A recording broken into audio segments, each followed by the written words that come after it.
sebagai Ketua Komite Pembinaan dan Pengembangan UKM.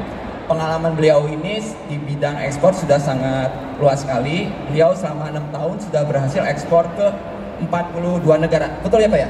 Ya. 42 negara selama 6 tahun itu merupakan pencapaian sangat luar biasa. Tentu di sana ada negosiasi dengan calon buyer yang berbagai macam tentunya kan, dari berbagai negara dengan cara ataupun budayanya masing-masing. Nah, kami minta nih Pak saat ini untuk membagikan pengalaman Bapak terutama tentang kiat-kiat sukses bernegosiasi. Saya nggak mau lama-lama, kayaknya nanti keburu layu. Ya silakan Pak Iwan Santo, saya persilahkan untuk menyampaikan materi. Baik, Assalamualaikum warahmatullahi wabarakatuh. Apa kabar Bapak Ibu semua? Ya, jam yang sebenarnya ngantuk kalau kita mau tahu ya. Nah, sekarang kita mau melanjutkan apa yang tadi sudah disampaikan. Kebetulan saya ini kebagian di teknik negosiasi di kiat-kiat sukses ya Pak ya. Kita langsung saja, tadi sudah diperkenalkan sebentar ya mengenai siapa saya dan bagaimana posisi saya terakhir di dalam sebuah perusahaan. Silakan next slide-nya. Kita hari ini akan berbicara masalah negosiasi. Negosiasi itu sesuatu hal yang penting Bapak Ibu. Ya, apapun produknya, apapun yang Bapak Ibu tawarkan, tidak pernah ada terjadi satu transaksi jual beli tanpa negosiasi. Bahkan kalau Bapak Ibu tahu, sebenarnya negosiasi itu tidak perlu takut dan tidak perlu belajar. Setiap pagi Bapak Ibu kalau bangun pagi juga udah negosiasi. Kalau yang sudah menikah dengan Bapak, dengan Ibu di samping kan ya, pasti sadar tidak sadar menanya apa itu makanan sarapan pagi. Kalau ibunya jawab nasi goreng, pasti bapaknya kalau 1 minggu dikasih nasi goreng protes, benar kan bapak-bapak? Pasti bernegosiasi. Ibu apa nggak bosan setiap hari nasi goreng? Ya kan? Saya mau sesuatu yang baru dong, jangan nasi goreng terus. Itu saja sudah negosiasi. Tapi kita nggak pernah tahu dan nggak pernah sadar bahwa kita sudah melakukan negosiasi. Apa yang membedakan negosiasi antar kita dengan orang kenal dan dengan orang yang tidak kita kenal di dalam satu lingkungan? Hari ini kita akan bahas atau sharing. Saya tidak mengajar, tapi saya sharing ya, seperti yang disampaikan bagaimana saya bisa melakukan transaksi jual beli bernegosiasi. Ya, ketika saya diminta untuk memegang satu perusahaan, waktu baru masuk itu sudah ada 20 negara, tiba-tiba menjadi 42 negara, itu saya lakukan dengan kerja keras ya. Apapun produk Bapak Ibu, nggak usah kecil hati, nggak usah takut ya. Sebagus-bagusnya kompetitor kita, sebaik-baiknya kompetitor kita. Dalam sebuah negosiasi bukan produk yang dilihat, tapi kelakuan, tingkah laku, dan karakter kita. Bener nggak? Kalau produk kita bagus, tingkah laku yang kita hadapi jelek semuanya. Ya, itu saja kuncinya. Semahal-mahalnya produk, kalau tingkah laku kita baik, kita bisa menerima mereka, berdiskusi dengan baik, maka nggak ada istilah kata tidak jadi, pasti jadi. Hanya Bapak Ibu yang diperlukan adalah bagaimana caranya, bagaimana triknya bernegosiasi. Lanjut. Apa itu negosiasi? Negosiasi itu adalah satu transaksi dua pihak. Kalau satu pihak itu bukan negosiasi, itu namanya ngomong sendiri. Besok dibawa ke rumah sakit jiwa, cukup selesai ya. Tapi kalau bernegosiasi itu perlu ada 2 orang minimal. Saya tidak katakan harus 2 orang, minimal 2 orang. Nah, di dalam situasi seperti ini, biasanya yang bernegosiasi itu ya tidak pernah membawa lebih daripada 2 orang. Kenapa? Karena salah satunya adalah pendamping sebagai penguat. Suka orang kadang-kadang grogi ya, apalagi orang Indonesia, apalagi saya di UMKM ya. Waktu awalnya saja mereka bilang bisa berbahasa Inggris, tapi ketika ketemu orang yang tinggi besar, berewokan, gemeteran, bahasa Inggrisnya entah pergi kemana, pulang kampung katanya. Ya, itu bisa terjadi. Oleh karena itu transaksi 2 pihak yang lebih, yang mengarah kepada apa? Sebenarnya waktu kita berhadapan dengan buyer, kita tuh tidak pernah langsung bernegosiasi mengenai harga. Gak pernah bernegosiasi mengenai yang namanya produk. Pasti informasi, benar gak Pak ya? Pasti bertanya, hi sir, how are you, where are you coming from, bla bla bla bla bla. Cuma sayangnya orang Indonesia ini sangat ramah. Kadang-kadang lupa tujuan negosiasi untuk transaksi jual beli, akhirnya ngelantur. Hi sir, how are you, good, thanks, where do you live in Jakarta, where are you coming, cek panjang dari A sampai Z. Padahal negosiasi itu nggak lebih nggak kurang 15 sampai 30 menit cukup. Tapi karena begitu fasihnya lidah kita ya, sampai lupa Ya, kadang-kadang melebihi daripada apa yang kita kasih dan kita negosiasikan. Selain pertukaran informasi, itu juga kita perlu adanya satu kesepakatan. Ya, setelah kita melakukan informasi pertukaran, tentu harus ada endingnya. Endingnya itu sepakat. Sepakat itu ada dua di dalam hal negosiasi. Sepakat yang berarti iya dan sepakat yang berarti tidak. Jadi jangan pernah berharap negosiasi itu akan selalu iya. Kita harus juga siap negosiasi itu pada saat akhirnya tidak. Ya, tapi bukan berarti ketika kita negosiasi tidak, ya, lalu kita end of the world. Tidak seperti itu. Ya, negosiasi yang tidak berhasil itu pasti ada celah. Ya, pasti ada celah. Sekuat-kuatnya nih karpet, pasti ada lubang kalau kita tuang air. Benar nggak? Ya, pasti merembes ke bawah. Sama, negosiasi ketika kita deadlock istilahnya yang biasa disebut. Negosiasi itu deadlock, pasti ada celah. Hanya bagaimana mensiasati supaya kita jangan sampai deadlock itu kepanjangan. Ya, jadi harus ada yang disepakati. Dan di mana masing-masing pihak punya hak veto. Ya, betul, punya hak veto. Ketika saya kata iya, iya. Ketika saya kata tidak, tidak. Oleh karena itu, negosiasi yang tepat itu adalah para pemilik atau petinggi dari sebuah perusahaan yang bernegosiasi. Kenapa? Kalau Anda bernegosiasi dengan katakanlah calon buyer itu ya, yang datang cuma manajer. Negosiasi di awal, ujungnya tidak pernah ada kata kesepakatan. Vetonya hilang. Ya, vetonya itu bakal hilang. Pasti ujung-ujungnya baik, I will come back. I will send you an email, I will wait, atau I will send you WhatsApp, bla bla bla bla bla. Nah, oleh karena itu saya punya binaan. Sekarang saya punya binaan, saya ada di pavilion Indonesian Spice Up the World di Hall 6. Ya, semua yang ikut binaan saya tidak pernah mengatakan Anda boleh bawa staff. Tidak. Saya minta mereka hadir di acara ini wajib pemilik. Kalau Anda tidak mau, maaf, saya coret Anda dari pavilion kami. Gitu. Saya tegas. Karena apa? Karena Anda ini yang tidak terbiasa, khususnya UMKM, ya, maaf saya katakan, Anda itu terlalu manja. Anda menganggap semua apa yang sudah ada di sini adalah terlalu manja. Anda bisa mewakilkan orang. Sekarang pun ada yang begitu. Pemiliknya pergi. Ketika ada calon buyer, saya ada di situ, saya bilang maaf, Anda nggak usah negosiasi. Saya berikan kepada temannya yang memiliki sama-sama produk. Inti saya tidak mau mengecewakan pemilik produk, saya juga tidak mau mengecewakan buyer. Karena apa? Karena sini sudah jelas, harus disepakati dan ada hak veto. Ya, kalau cuma untuk pamer-pamer aja silakan saya bilang. Tapi ini acaranya eventnya besar. Next. Oke, negosiasi itu mempunyai prinsip. Negosiasi yang bagaimana yang berprinsip? Lanjut. Satu, memiliki kriteria, yaitu yang memenuhi kebutuhan kedua belah pihak secara adil. Secara adil jika memungkinkan. Nggak ada Bapak Ibu ketika kita fight satu dengan yang lain berakhir dengan seri kecuali main bola. Ya, ada satu sama, dua sama gitu ya. Tapi kalau kita bertransaksi, berdeal ya, pasti akan ada yang menang dan yang kalah. Apa yang dimaksud dengan adil di sini? Yang dimaksud dengan adil di sini, mbok ya jangan serakah gitu. Ya, profit cukup 2-3% di atas mereka. Itu baru namanya adil. Kalau Bapak Ibu bernegosiasi ya, mengalahkan buyer kita, katakan negosiasi, saya untungnya maunya 70%. Lu cukup 30%, that is not fair. Makanya nggak heran kalau tiba-tiba dia cuma datang, oh ya kan, foto pergi gitu kan. Saya selalu kalau memberikan diskusi seperti ini, saya selalu katakan, Bapak Ibu harus tahu, ada sebuah lagu yang namanya gugur satu tumbuh seribu. Itu harus dicamkan di dalam benak kita sebagai seorang pengusaha. Bapak punya produk sama, Bapak punya produk antar berdua sama. Ingat, Bapak nggak bisa supply, sebelah bisa supply. Itulah yang namanya, selalu saya ajarkan ke binaan saya.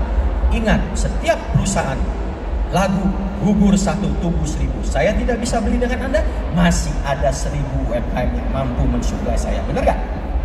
Kalau saya katakan begitu, silakan Anda berprinsip bahwa produk saya lebih bagus, silakan, nggak ada masalah. Tapi buyer juga menginginkan satu keadilan. Artinya apa? Anda boleh profit besar, tapi yang dimaksud besar itu bukan 10-20% gitu ya. Karena profit yang Anda dapatkan bukan hanya hasil dari 20%, 30%, bukan. Seorang eksporter itu telah menghitung profit sangat luar biasa. Pertama, Anda bisa dapatkan dari selisih kurs. Kedua, Anda bisa dapatkan dari PPN.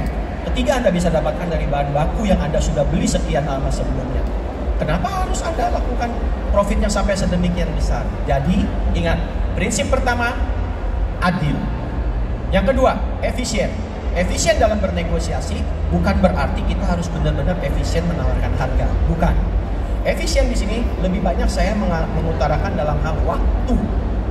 Seperti yang saya bilang, bernegosiasi itu nggak lama kok sebenarnya. Kita harus efisiensi dalam hal waktu. Kenapa kayak coba bayar seperti ini ya? Pameran ini begini besar, ya. Dia datang hanya 3 hari, ya tidak lebih lah, ya 3 hari dia datang. 3 hari dia datang untuk mengunjungi hall 1 sampai hall 10. Ya. Terpikir nggak bahwa dia akan menyelesaikan dari hall 1 sampai hall 10 dengan dihadiri oleh ratusan booth. Jadi ketika dia datang, buyer itu rata-rata mereka lebih efisien dalam hal waktu. Mereka tahu. Jadi jangan kaget Bapak Ibu ketika lagi ngomong, belum selesai ngomong nih. Oke, thank you sir, bye-bye. Nah, kita kan kesel digituin, bener nggak? Nah, senyum-senyum aja dari tadi. Ya. Ketika nyesek dong, kita yang punya barang lagi enak-enak ngomong, tiba-tiba oke, thank you. Ya kan? Jadi efisien di sini adalah efisien waktu. Manfaatkan waktu semaksimal mungkin. Yang ketiga, tidak merusak bahkan memperbaiki hubungan para pihak. Artinya begini. Jadi Bapak Ibu, ketika kita negosiasi jangan berarti bahwa negosiasi itu semacam medan perang, bukan, ya. Bukan sebagai medan perang yang harus kita menang dan kalah, bukan. Tidak terjadi transaksi bukan berarti lu musuh gua musuh lu, bukan. Mungkin saat ini kita bukan jodohnya, kalau orang bilang begitu ya. Mungkin bukan jodohnya. Ya siapa tahu di tempat atau di kesempatan yang lain jodohnya. Satu, kedua, mungkin saja ya saat ini kan Bapak Ibu pasti punya produk bukan satu SKU, bukan satu jenis produk. Mungkin saja ada beberapa produk. Oh, dia belum jodoh dengan saya untuk SKU yang ini. Mungkin dia jodoh dengan SKU yang lain. Itu. Nah, bagaimana supaya mereka kembali? Balik kembali di awal saya katakan, sebagus produk apapun Bapak punya, sepandai apapun yang Bapak Ibu ciptakan produknya, kalau karakteristik Bapak Ibu di tingkah laku Bapak Ibu, kemudian cara sikap Bapak Ibu melayani buyer tidak baik, walau alam itu produknya pun gak akan dilirik. Ya, jadi tidak merusak bahkan memperbaiki hubungan. Jadi Bapak Ibu jangan menganggap ketika nggak jadi mereka itu akan merusak. Enggak. Justru yang saya alami ketika saya pernah berhadapan dengan buyer tidak jadi, malah buyer itu bilang saya, oke, I will bring your product to my friend, to another businessman dalam negara yang sama. Itulah konsep yang harus Bapak Ibu terapkan. Bukan berarti nggak jadi sama dia langsung matilah sudah, end of the world itu ada produk saya, enggak. Jadi karakteristik kita kembali diuji di dalam hal memperbaiki hubungan. Next slide-nya. Lalu kita harus fokus kepada kebutuhan bukan posisi kita. Jadi Bapak Ibu harus tahu bahwa kita setinggi-tingginya posisi kayak saya gitu kan. Wah karena gue managing director nih, karena gue pemimpin perusahaan. Ya, sehingga orang harus perhatikan, enggak, tapi pada kebutuhan. Buyer paling senang ketemu bukan pada owner, percaya sama saya. Coba kalau nggak percaya deh, karena kalau ke owner ketemu owner, alot, sama juga kayak makan karet. Tapi kalau buyer ketemu manajernya, ininya, wah senang banget. Kenapa? Karena dia tahu, buyer tahu manajer punya otoriti, tapi pada otoriti tertentu. Dan satu ketika dia tidak mampu turun harga lagi, dia akan bicara sama bosnya, merasa tertekan. Iya deh. Bahkan sebagai karyawan yang memiliki pemimpin, yang ayolah bos, ini saya sudah kerja mati-matian loh. Setujuin deh. Apakah agak iya? Karena dia tahu, dia punya otoriti untuk di bawah itu. Oleh karena itu, kita berfokus kepada kebutuhan, bukan pada posisi kita.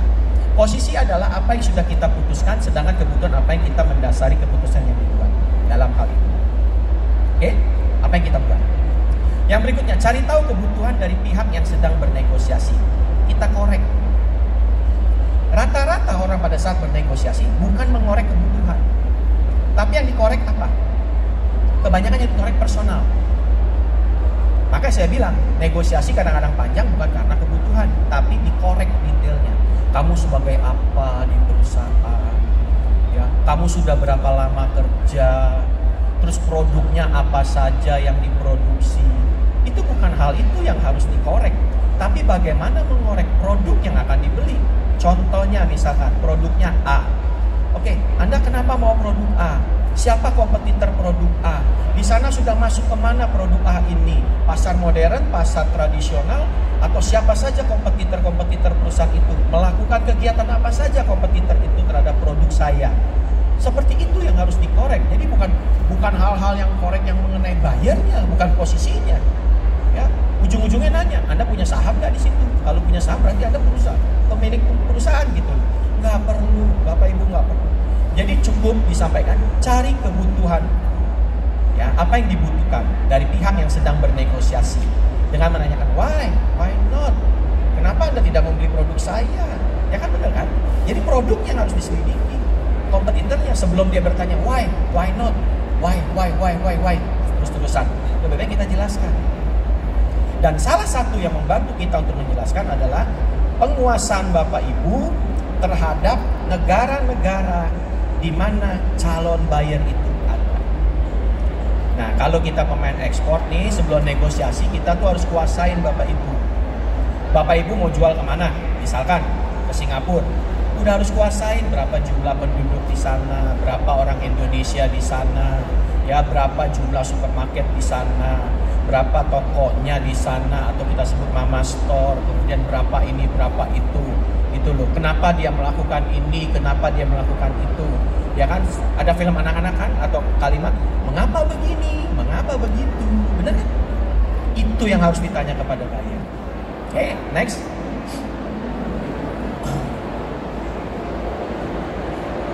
Tunjukkan bahwa kebutuhan Anda adalah wajar, dan tunjukkan Anda menghargai kebutuhan pihak orang lain. Jadi jual yang wajar-wajar lah. Ketika menawarkan produk, ya, jangan saya mau masuk ke sini 10 kontainer, yang wajar aja lah. Ya, kecuali produk Anda memang produk yang beken, yang dicari orang, gitu ya. Misalkan mereknya X, gitu kan. Nggak usah Anda yang bersusah payah menjual, tapi dicari orang, ya. Kemudian tunjukkan Anda menghargai kebutuhan pihak orang tersebut. Caranya bagaimana? Ya, dia minta apa, kita berusaha untuk bersinergi dengan yang bersangkutan. Banyak cara yang bisa kita untuk mengetahui atau menunjukkan bahwa kita menghargai apa yang dia cari. Ceritakan kebutuhan Anda sebelum menjelaskan posisi dan permintaan Anda. Ceritakan, tadi saya bilang, sebelum dia berkata why, ceritakan produk Anda. Makanya setiap Anda membuat produk, usahakan punya storytellingnya. Kenapa saya keluarkan produk ini? Why I'm creating this product? Kenapa saya ciptakan ini? Apa keunggulan produk ini? Dan siapa saja pengguna produk ini? Ya. Kemudian hargailah hal-hal yang tidak terlihat seperti kebutuhan untuk berteman, kebutuhan untuk dihargai, dan perasaan mempunyai kendali. Nah, dalam hal ini kita berbicara masalah etika bisnis bernegosiasi. Kita harus saling menghargai, ya. Kita harus hargai walaupun kita berpakaian rapi ketika bertemu buyer, kemudian buyer kita hanya pakai sendal, ya. Kita hargai dia. Ya, misalkan dia cuma pakai kaos tangan buntung, pakai polo, kita harus hargai. Bagaimanapun, ya, kembali lagi, bukan posisi yang kita lihat, tapi kebutuhan, needs daripada tujuan kita bernegosiasi. Needs-nya buyer kita apa, needs-nya kita juga apa.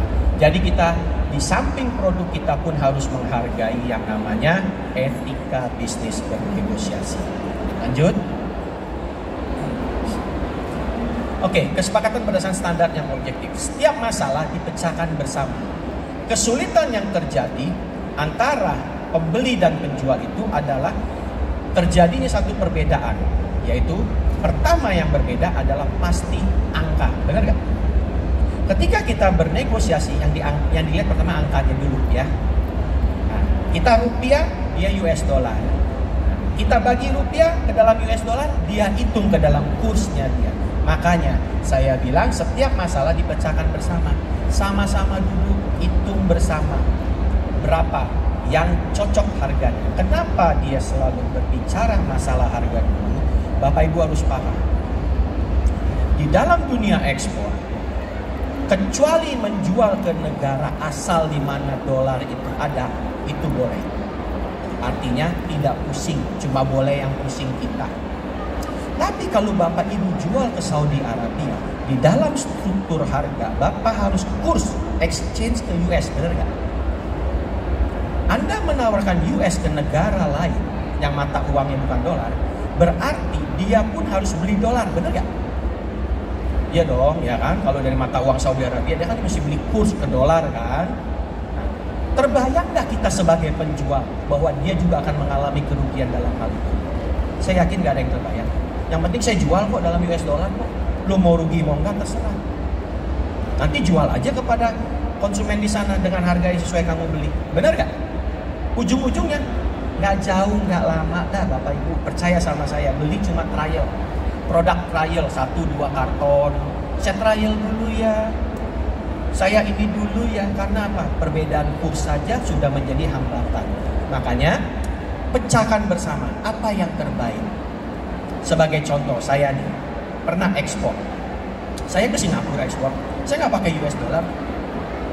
Saya pertama bernegosiasi memberikan harga US dollar, tapi yang Singapura bilang, aduh jangan US dollar dong. Kami kesulitan untuk exchange karena kami harus beli dolar. Benar? Akhirnya apa? Kita sepakat. Indonesia menerima kok mata uang Singapura dolar.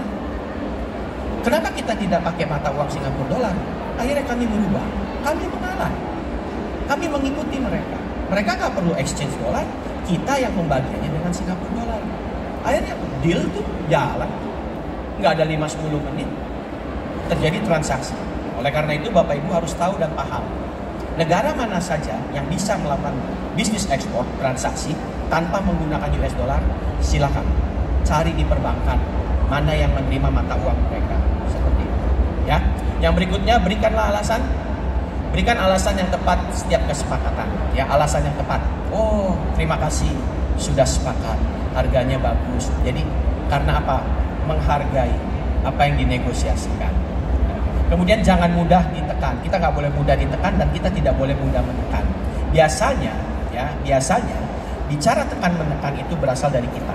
Karena kita tidak happy, kita tidak puas dengan apa yang kita dengar dari buyer, kita mulai menekan. Jadi jangan mudah ditekan. Kalau tidak mau ditekan, jangan memulai menekan. Ya, seperti itu ya. Itu ada prinsipnya dalam negosiasi. Next. Nah, ini tahapannya. Ada persiapan, ada pembukaan, ada pertukaran info, ada pengembangan dari info, dan terakhir dengan penutupan. Biasanya di dalam negosiasi, endingnya ini diakhiri dengan kesepakatan harga dalam misalkan MOU kah, atau perjanjian jual beli kah, atau apakah, itu adalah endingnya. Nah, yang seru itu biasanya di tahap 3-4. Di tahap 3-4 ini yang paling seru dan membutuhkan waktu yang cukup lama. Karena apa? Disinilah experiences dari Bapak Ibu dibutuhkan. Bagaimana karakter Bapak Ibu di dalam menghadapi teknik-teknik negosiasi, dalam beretika bisnis secara luar biasa untuk negosiasi. Di sini dibuktikan. Mampukah kita memberikan yang terbaik kepada calon klien kita? Biasanya di sini nih, di pertukaran info tadi saya sudah sampaikan kan, pertukaran infonya mengenai pertukaran perusahaan, kemudian kita sama-sama bicara masalah subjek yang kita mau negosiasikan. Jangan lari ke kanan ke kiri. Kalau kita pada saat pertukaran info lari ke kanan ke kiri, itu lebih berbahaya. Nanti mengembang, ujungnya akan deadlock. Ketika deadlock, ya tinggal pilih mau lanjut atau mau tidak. Ya, jadi fokus kepada pertukaran info. Nah, pengembangan solusi itu nanti kalau sudah jadi baru dikembangkan. Artinya apa yang dikembangkan?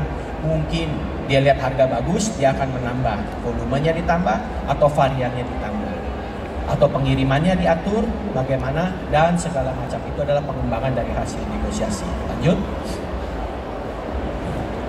Next slide. Oke, persiapan negosiasi tadi tentukan kebutuhan utama Anda dan posisi awal. Posisi awalnya di mana? Ya, jangan sekali-kali ketika Anda bernegosiasi Anda mengulang, Bapak Ibu. Ya, waktu kita negosiasi itu berada pada posisi di mana terakhir berkomunikasi. Kan selama ini sebelum negosiasi kita kan sudah berbicara kan, baik melalui email maupun media sosial, entah itu WhatsApp, entah itu Facebook, entah itu IG atau apapun. Nah, ketika bernegosiasi berhadapan, itulah titik awal. Jadi jangan dibawa lagi istilahnya mengenal-kenal, "Hai sir, how are you?" bla bla bla, nggak usah. Ketika dia datang, pastilah kalau sudah ada negosiasi atau pertemuan dalam komunikasi, kayak saya ketemu, "Hai Mr. Irwan, how are you?" "Oh, who are you?" Saya tanya begitu. Dia sebut nama, "Oke, please, let's discuss. What is the problem? What is the product? What is that?" Itu yang akan kita bahas. Jangan dari awal lagi. Kalau dari awal lagi, itu akan menimbulkan berbagai macam masalah. Salah satunya, Anda diminta buka buku lagi lembaran yang belum. Itu makan waktunya lama. Jadi, di mana posisi terakhir komunikasi, itu adalah start awal Anda bernegosiasi. Ya. Kemudian, tentukan BATNA, best alternate to negotiate agreement, dan SOPA-nya, zone possible agreement. Di mana yang nyaman? Di sini bicara kenyamanan. Ya. Kemudian cari tahu kebutuhan dari pihak lain dan rencana konsekuensi apa yang bisa diberikan. Cari tahu kebutuhannya, tadi sudah disampaikan di awal, kebutuhan dia apa, kebutuhan saya apa. Masing-masing punya kebutuhan. Kebutuhan saya menjual produk saya, apakah produk saya benar-benar dibutuhkan oleh calon buyer saya. Kemudian tentukan tempat negosiasi dan ketahui berapa lama waktu yang dalam melakukan negosiasi. Tempat negosiasi tentukan Bapak Ibu. Kalau di booth nggak bagus, nggak nyaman, ya, apalagi yang pavilion beberapa UMKM keluar. Setiap pameran pasti mempunyai bisnis lounge. Tidak suka di bisnis lounge, banyak resto di atas. Ya. Tidak suka di mana, bisa pindah di lokasi mana, di hotel dia kah atau di manakah, silakan. Karena ambience itu lingkungan sekitar kita, itu sangat menentukan di samping karakter kita. Ketika kita bising, tidak fokus, itu membuat kita negosiasi menjadi alot, bahkan tidak tertutup, emosi kita akan nambah. Paling enak negosiasi itu dengan salah satu buyer dari Jepang yang hobi golf, ajak main golf, datang nego, selesai main golf, paraf, tidak ada negosiasi. Itu paling enak. Saya udah berapa kali punya calon buyer itu dari Jepang. Saya udah tahu trik-triknya.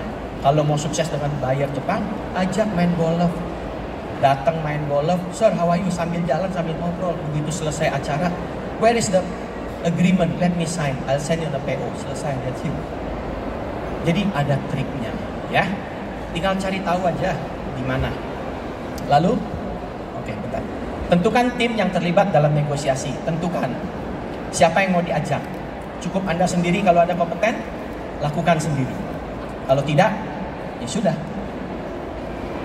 Anda ajak orang lain. Biasanya penterjemah yang selalu Anda ajak, bukan pemutus. Ya, lanjut. Mungkin ini slide terakhir habis ini.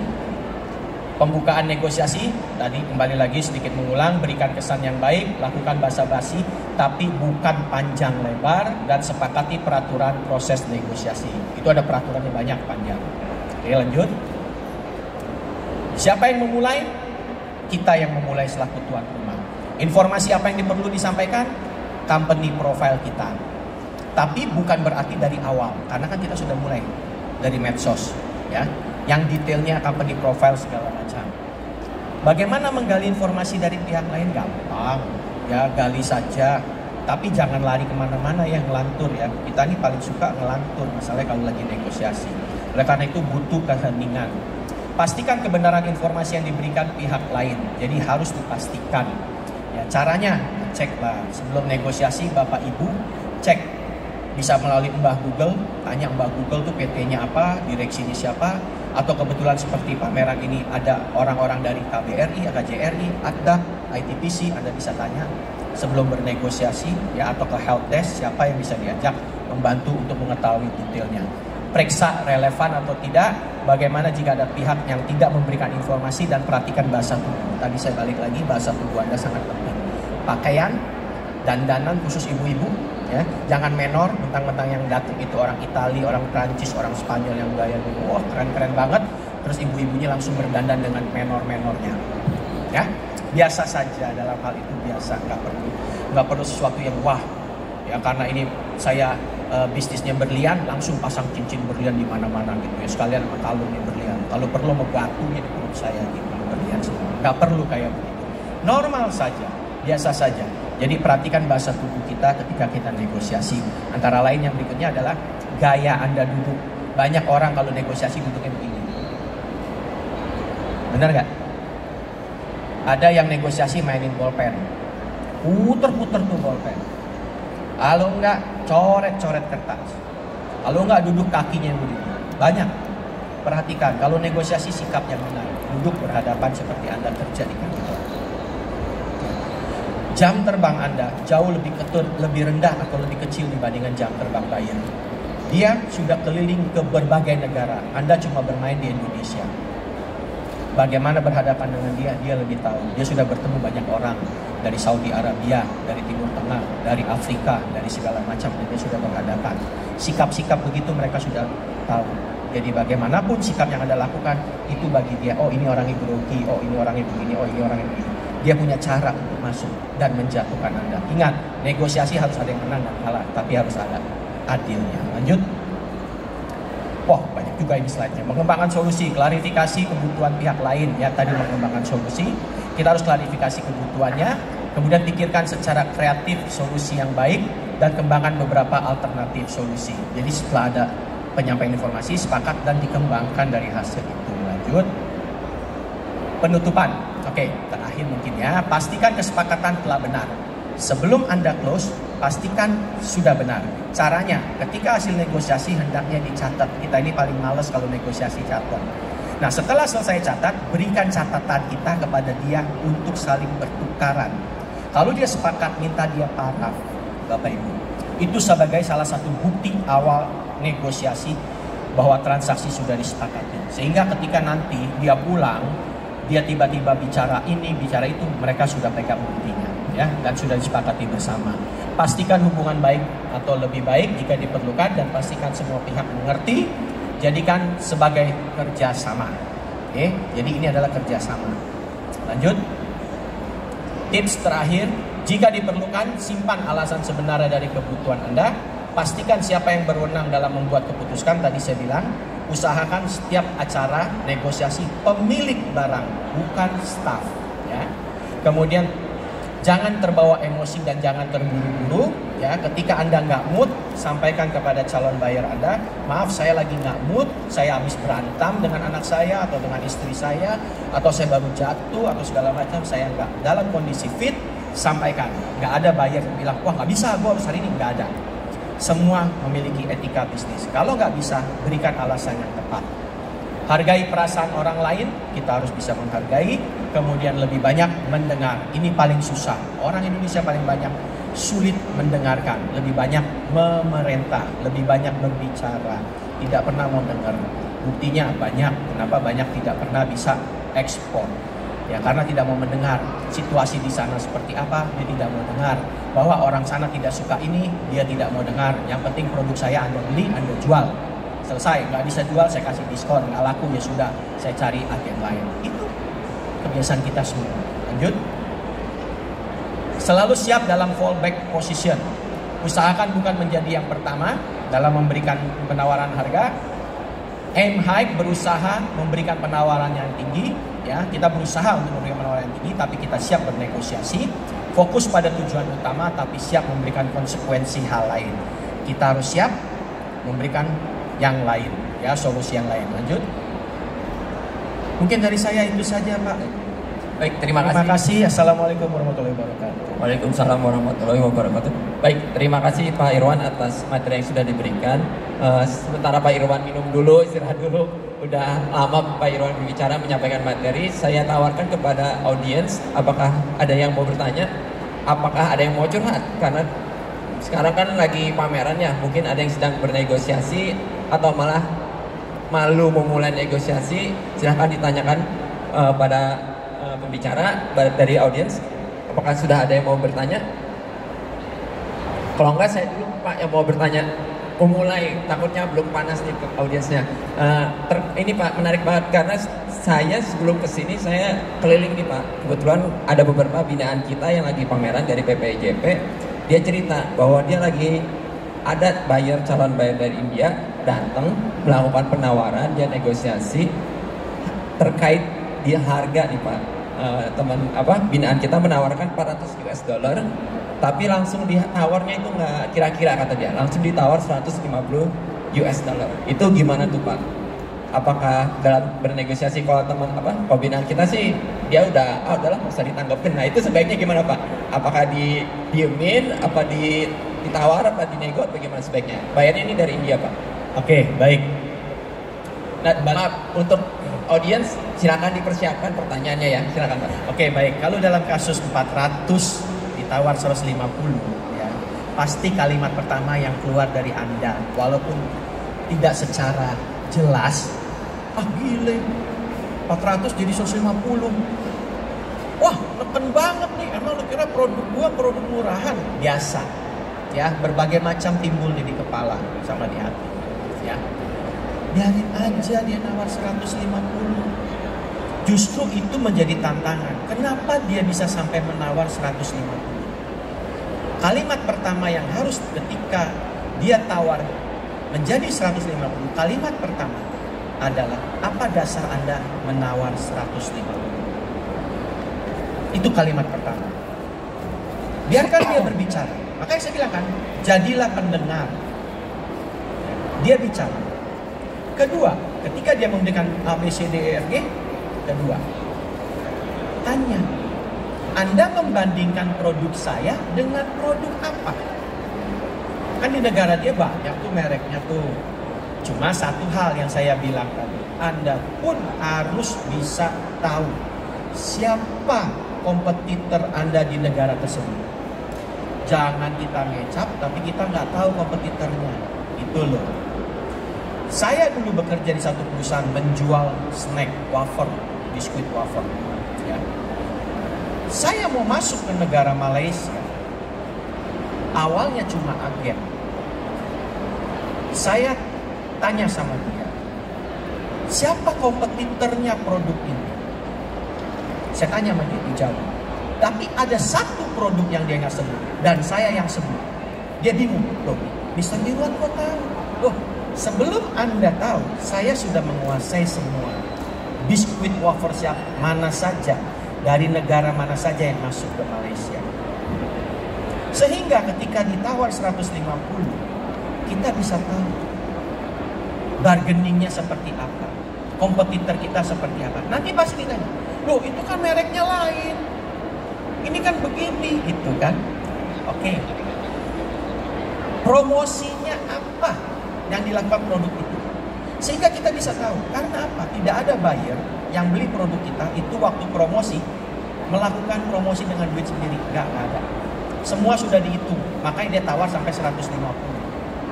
Dan Bapak Ibu harus perhatikan bahwa ketika akan melakukan launching, harga itu harus diperhatikan, sudah ada costingnya mengenai budget marketingnya, biaya promosinya, logistiknya, semua udah harus ada di dalam situ. Karena sebagai produk launching kita harus paham, produk di luar negeri itu kompetitor kita banyak, makanya kita harus menguasai terlebih dahulu pasar di sana seperti apa, bentuk promosi seperti apa, lalu spendingkan money-nya. Saya yakin kalau Anda bisa menjawab semua itu, dari 400 ditawar 150, Anda bisa memberikan alasan dari A, B, C, D dengan promosi dari kompetitor Anda bisa tahu. Nggak mungkin sampai sedemikian jauh. Saya rasa mungkin bisa diturun tetap, tapi nggak nyampe sedemikian besar. Range-nya antara biasanya sekitar 70%, turun 20%, 30%. Dan perlu Bapak Ibu ketahui, range 20-30% itu sebenarnya nggak mengganggu profit Anda. Kalau Anda bermain ekspor hanya ngandalin profit, itu salah Bapak Ibu. Ekspor yang betul adalah bermain volume. Benar nggak? Kalau cuma profit, beli aja 10-20 karton, selesai. Tapi ekspor itu harusnya per kontainer. Jadi kita bermain volume. Kalau cuma tujuan kita hanya sampai ke jumlah karton, lebih baik nggak usah bermain ekspor. Kontainer itulah yang kita incar. Sehingga kita bisa mengkolek profit dengan berdasarkan besarnya volume. Seperti itu.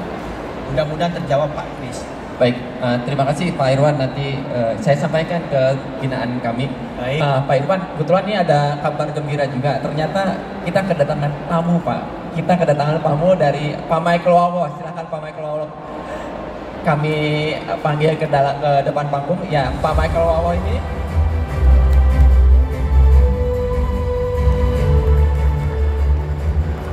Baik, apa kabar Pak Michael? Oke, Pak Michael ini merupakan salah satu fasilitator dari PPJP juga. Beliau merupakan ekspor import logistik manager di PT Framas International. Nah, Bapak Ibu, kebetulan sudah datang nih Pak Michael jauh-jauh dari mana Pak? Saya dari Cikarang tadi. Oh, Cikarang. Nah, kita minta sharingnya dulu sebentar Pak Michael sedikit saja tentang negosiasi di bidang di ekspor impor. Ada nggak Pak yang mau disampaikan kepada audiens hari ini? Sedikit saja sebentar. Oke, tepuk tangan buat Bapak Ibu sekalian. Luar biasa, ini sahabat saya, senior saya. Kami sama-sama memang praktisi di bagian ekspor impor dan pelaku juga, ya. Jadi Bapak Ibu berbisnis, kami juga walaupun bekerja kami berbisnis di dalam dunia ekspor impor. Memang dunia ekspor impor ini sangat menarik, ya. Orang katakan apabila engkau ingin kaya, engkau harus berdagang. Seperti apa? Ya. Anda nggak punya produk, tetapi Anda memiliki kemauan. Anda bisa jadi agregator. Ya. Agregator bagaimana? Saya ngelihat-lihat barang di sini, kayaknya saya bisa jual deh. Anda memiliki jiwa marketing yang tinggi, Anda bisa jual. Anda jadi perantara. Bahasa kerennya, trader gitu loh. Ya. Kenapa? Dalam dunia ekspor impor ini luas banget Bapak Ibu. Apa yang mau kita jual, apabila kita memiliki relation, ini yang paling utama. Di dalam kehidupan kita, banyak-banyaklah berteman. Baik itu temanmu yang di luar negeri maupun teman yang ada di dalam negeri. Karena mereka lah yang akan membuka jalan bagi kita. Jadi, seperti yang disampaikan senior saya tadi, materinya luar biasa. Negosiasi ini membutuhkan soft skill Bapak Ibu. Kenapa soft skill? Mungkin bagi orang lain negosiasi itu gampang. Coba. Banyak orang gagal dalam bernegosiasi. Oleh karena pada saat tiba mereka tidak menggali dulu ya, membangun persahabatan dengan calon buyer. Kalau sudah dekat Bapak Ibu, apapun yang kita minta klik. Tapi apabila kita langsung datang, bagaimana saya mau menyampaikan ini, memang kita memulai. Tapi harganya seperti ini. Langsung hilang. Ya, harus ada sedikit basa-basi. Karena dalam negosiasi ini memang membutuhkan waktu bagi kita. Dan ini menjadi pengalaman saya. Saya boleh katakan ya, dalam negosiasi apapun jarang gagal Bang. Jarang gagal. Karena memang basic saya juga seorang lawyer. Ya. Jadi dalam bernegosiasi saya punya keahlian sendiri. Dalam keahlian ini tidak semua orang memiliki, tapi semua orang bisa belajar. Ya, hanya ada dua tipe manusia, yang nggak mau belajar sama yang mau belajar. Jadi inilah Pak Kris, dalam kehidupan kita, dalam bernegosiasi, dalam ekspor impor ini sangat menentukan. Ya, tadi saya dengar harga 400 tiba-tiba ditekan 150 gitu loh. Ini mengasihkan gitu loh. Seperti yang disampaikan senior saya tadi, jangan langsung kita, ya udah nggak jadi gitu. Ya, jangan sampai nggak jadi. Langsung tersenyum dan katakan kepada dia the best, ya. Kenapa the best? Ya, Anda menawarnya luar biasa. Ini ekstrim Bapak Ibu. Ini bentuk tekanan karena kita mendapatkan buyer yang langsung menekan kita. Ya, harga barangmu saya cuma bisa bayar $150. Good. Katakan good. Jangan Anda langsung, karena bahasa tubuh kita itu bisa diperhatikan. Ya. Dia mungkin penasaran, kok kamu katakan good? Berarti kita deal. Belum, ya, kita belum deal, tetapi kita bicara. Oke, jadi ini sedikit dari saya Pak Kris. Mungkin kalau ada pertanyaan lagi, ada senior saya di sini. Kenapa saya katakan lebih banyak makan asam garam? Jangan darah tinggi Pak. Oke, darah tinggi ya, darah tinggi. Mungkin di sini saya lihat kaum milenial banyak sekali ya. Ayo kita discuss. Ya. Silakan jika dari audiens ada yang mau menanyakan, silakan Pak. Tolong sebutkan nama dan tulisannya Pak ya. Selamat sore Bapak. Terima kasih buat sharingnya tadi. Nama saya William dari Bandung, dari PT Indo Kelapa. Langsung aja pertanyaannya. Untuk pertanyaan itu tadi kan untuk mulai negosiasi ya kita mulai dari mulai bertemanan, menghargai dia punya kebutuhan berteman, berkomunikasi dengan wajar lah kurang lebih gitu ya. Pertanyaannya adalah Pak, kalau kita bernegosiasi itu ketika kenalan sama calon pembeli, apakah wajar kalau kita kan terkadang dia minta katakanlah NIP kita atau enggak kejelasan perusahaan kita, dan apakah wajar dalam bernegosiasi itu kita nanya balik kejelasan perusahaan dia sendiri. Terkadang juga saya ketemu calon-calon buyer atau ngobrol sama orang baru, mereka pun nggak langsung open tentang perusahaan mereka gitu loh, cuma nama mungkin tapi nggak langsung open. Tapi apakah itu wajar untuk kita nanya kejelasan mereka perusahaan juga gitu, pertanyaannya mungkin. Terima kasih Pak. Baik, terima kasih. Dengan Pak siapa tadi? Mohon maaf. William Ya Pak William. Baik Pak William, kami tampung dulu. Apakah ada pertanyaan berikutnya dari ya silakan Ibu.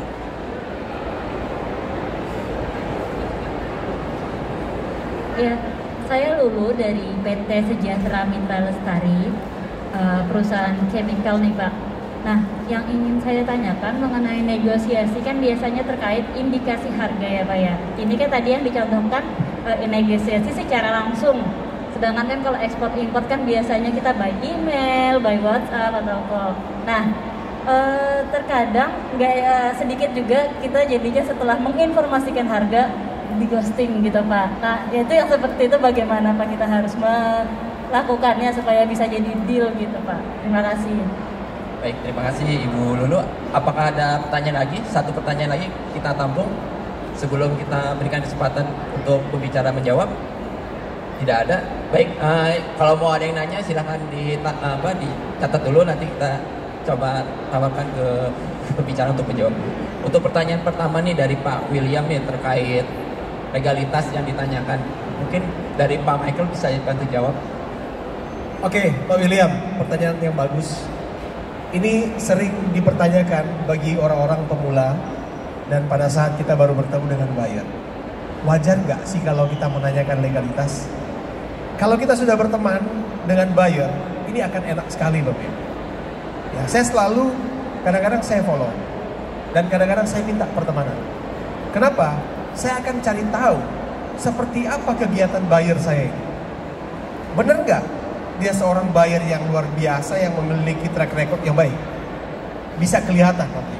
Kadang-kadang saya cari, bener nggak? Ya, dia benar nggak ini buyer yang memang benar-benar buyer atau buyer yang dibenar-benarkan? Berbeda ya. Kenapa? Karena ada buyer yang kadang-kadang kita temuin yang kadang-kadang tertutup. Dia takut untuk memberitahu tentang siapa dirinya. Ya, karena ada beberapa negara yang seperti itu. Tetapi apabila kita sudah berteman, apalagi kalau kita sering WhatsApp, kalau sudah dekat, Bapak Ibu, makanya saya katakan bangun hubungan karena berbisnis ini adalah trust, kepercayaan. Kalau sudah bersahabat, dia akan open, minta apapun informasinya, dia akan info. Tapi kalau kita belum bersahabat, kita nggak dekat, ya, ini kan pepatah-pepatah orang Indonesia katakan nggak dikenal, nggak disayang. Kalau kita sudah kenal dekat dengan buyer, di sosmed pun dia lihat kegiatan kita, apalagi kalau pada saat kita kunjungan, lagi produksi barang, kita videoin, supaya dia lihat gitu. Oh dia lihat, ya. Berarti dia tertarik dengan kita. Begitu juga dengan kita kasih like lah kegiatan dia. Lama-lama kita kan komunikasi lancar. Nah, komunikasi lancar ini, kita nggak perlu malu jika sudah terjalin komunikasi. Gak usah takut kalau dia gak membalas. Boleh gak saya minta kejelasan tentang perusahaan? Ya. Dia akan info Bapak Ibu. Tapi kalau kita sudah dekat, dia masih tertutup, something. Ya, something. Kenapa saya katakan something? Selama ini dia sudah ketahui saya memiliki usaha seperti ini, ya, saya memiliki produk, tetapi kenapa dia masih takut? Berarti tanda tanya. Ya, itu perlu hati-hati Bapak Ibu. Ya, itu perlu hati-hati. Kenapa? Karena kalau dia seorang buyer yang baik, kenapa dia takut? Kita juga seperti itu kan? Ya saya jelaskan. Ya. Jadi ini menjadi note, catatan bagi kita. Kalau kita mau berteman dengan buyer atau kita memiliki buyer yang baru, apa minta IG-nya? Ya. Saya boleh nggak invite kamu masuk di grup saya, atau saya boleh nggak kita lanjutkan komunikasi di media sosial. Boleh? Nggak masalah. Ya. Oke. Mungkin yang kedua saya minta senior saya untuk menjawab. Baik, Ya, untuk jangan pertanyaan kedua dari Ibu Lulu mengenai ghosting nih Pak. Ghosting, jadi kayak kalau zaman dulu tuh sering diajarin sama ibu saya kalau nawar tuh pergi Pak, pura-pura nggak butuh. Nah ini kayak gitu Pak, ghosting. Kalau bahasa anak milenial sekarang tuh ghosting. Gimana ceritanya kalau ada orang seperti itu dalam hal bernegosiasi? Ya, tadi kan sebelum bertanya, ini kan yang direct. Ya, bagaimana kalau yang nggak direct, ya kan? Terus mengenai ghosting segala macam, ya memang dalam hal kita memberikan penawaran kepada calon buyer kita, hendaklah kita berhati-hati. Saya bicara gitu dulu ya. Kalau kita bernegosiasi indirect, by email, by Facebook, ya, segala sesuatu atau apapun itu yang tidak kita berhadapan, lakukanlah seperti itu. Kenapa? Karena dia akan, kalau dia membutuhkan produk kita, pasti dia akan reply.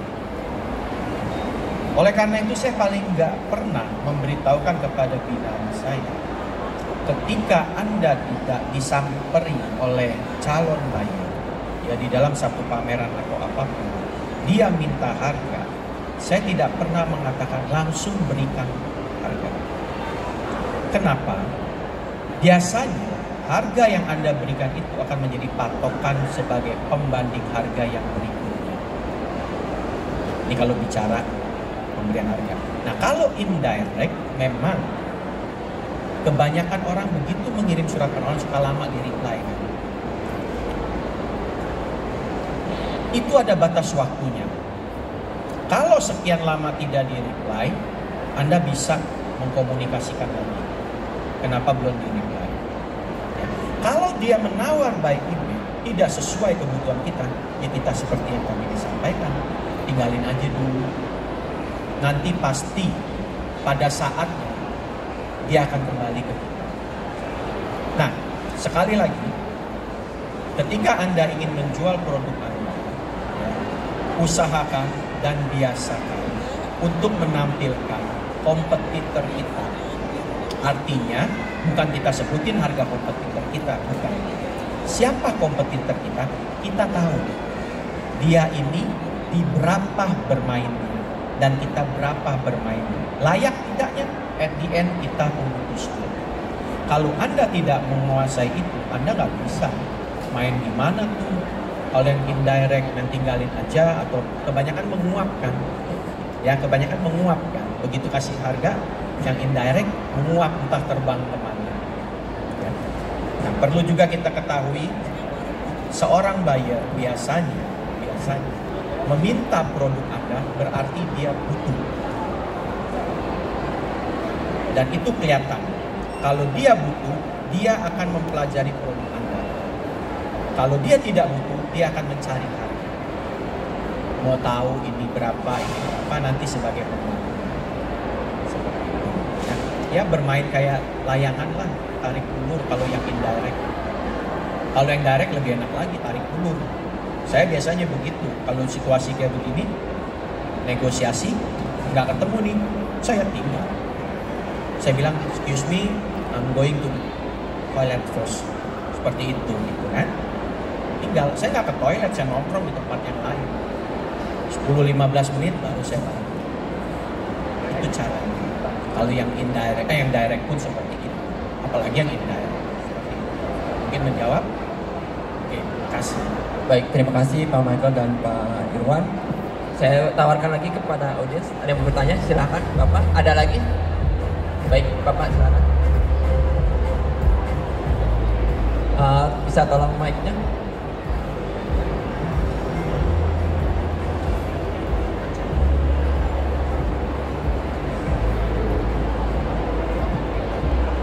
Ya, terima kasih Pak. Saya Fernando, saya pengacara juga. Kebetulan saya lagi memulai ekspor. Jadi yang saya mau tanya gini Pak, bahwa kita kan dari sisi eksportir, kita juga artinya mungkin kita bukan pemilik pabrik, kita juga agregator gitu Pak. Tapi pada saat kita bernegosiasi, ternyata lawan negosiasi kita atau kawan negosiasi kita juga seorang agregator di perusahaannya dia. Jadi pada saat sudah berjalan negosiasi, angka sudah oke, tiba-tiba dia bilang, Pak, tapi ada ya buat saya sedikit titipan. Artinya gini, di situasi itu, di titik itu, saya melihat bahwa oke, kalau saya iyain, ini akan melancarkan negosiasi kita sampai akhirnya deal. Tapi kalau ternyata kita tidak iyain itu, atau kalau ternyata kita iyain, kita membuat posisi kita pada saat si perusahaan juga mengetahui hal itu jadi tidak baik gitu Pak. Nah, kira-kira di titik ini apa yang terbaik yang bisa kita lakukan, kurang lebih gitu Pak. Terima kasih Pak Bernardo. Kalau tadi agregator ex agregator, ini lawyer ex lawyer, silakan Pak Michael. Oke, Pak siapa tadi? Sorry. Bernardo. Pak Bernard. Jadi hampir rata-rata di perusahaan-perusahaan itu ada yang begitu. Dia karyawan, tetapi dia agregator juga, minta fee. Biasa ya, kan saya nyari supplier, saya harus dapat dong. Kita lihat, kalau dia punya pengaruh yang besar, no problem. Tapi kalau dia bukan decision maker, hati-hati. Ya, biasanya PIC akan berpengaruh. Ya, nanti kita diputus. Nah ini hati-hati. Kalau seperti ini, Pak, mungkin kita ketemu lagi, kita ngobrol. Ya, kalau dekat sih boleh. Tapi kalau jauh antar negara, nanti kita bicara lagi ya, by phone. Kenapa? Kita harus diskusikan. Kalau seperti ini jebakan Batman kadang-kadang. Dia cuma comot sebentar, akhirnya dia pergi, kita selesai. Ya. Biasanya kalau barang itu berbentuk raw material, dia akan minta, saya minta dong fee sekian persen. Dia karyawan, tapi dia agregator. Ya. Tapi kalau dia decision maker, silakan, nggak masalah. Karena saya pernah mengalami itu, no problem, jalan terus. Ya. Tapi kita hitung, masih masuk nggak? Kalau kita masih profit, sorry. Tapi kalau enggak, jangan. Ya. Jadi kalau dia tidak decision maker, ini berbahaya. Ya, dia hanya comot sebentar, setelah itu dia pergi lagi. Dan kita selesai, pasti diputus. Oke? Baik.